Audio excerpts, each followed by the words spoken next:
We have been, I don't think people know, some people know this, but you and I have been friends for a long time. I think going back to 1988, when I first came to Saturday Night Live as a writer, and we clicked right away. You've always been one of my funny people, one of the people that I like the most, you know? I can't tell if you're looking at me or Andy. I was saying it to Andy, but thinking about you. Yes, we have known each other for a long time, and we even wrote a screenplay together. A lot of people don't know that. You know what? I've even forgotten that we had an assignment once.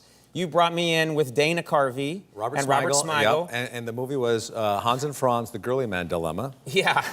The Hans and Franz movie, and it was us sitting in a hotel room in Santa Monica for a month writing a Hans and Franz musical. Not having any idea. Yeah, it was a musical. It was a musical. And it was really hard. And we were just sitting around. Even if you don't have an idea, you go in there and sit around. So I actually doodled a lot during the day. And I would watch you or Smigel or Dana, and I just draw pictures. And I brought a few pictures in. These are doodles that you did. These are real, that you did of me back in... This is 1992. Yes, and this is during the writing of the Hans and Franz, The Girly Man Dilemma. Wow. Okay, what's the first one? Do you want to show us? First one is called Conan with his wingtip shoot. Because you would always wear wingtips back then. I did and you would like to take them and put them on the desk and just look at them and examine them. Yes. And, yeah. And so that was Act One. Yeah. That we were trying to write. Okay. Now, several months later, we were trying to write Act Two. Yeah. And this is called Metal Conan. Metal Conan? Yeah. This is me.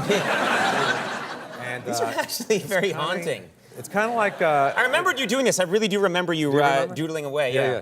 This is like that was a hallucinated kind of... I think you were on something, or I was on something. Yeah. And then the third one is called Conan Snoozes. This is the third act. You gave up. I think you just completely gave up. And for some reason, you just had shorts on. Yeah. Those were good times. Yeah. Those are the days, man. Now, I understand, I know you. This guy keeps up with the news. He loves the news.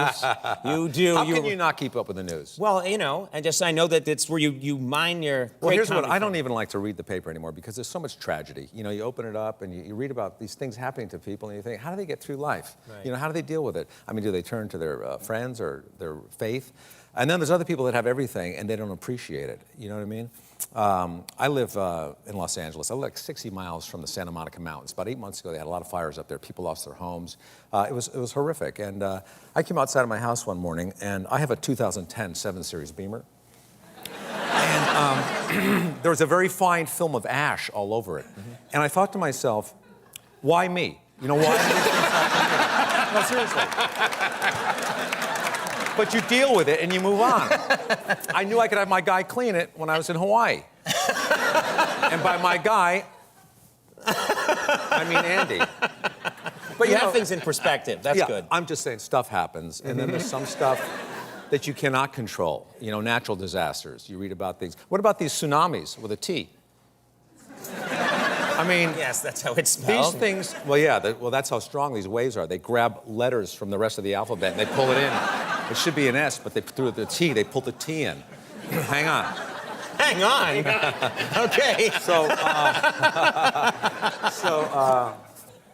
Help me again with your name? Conan. Yeah. Conan.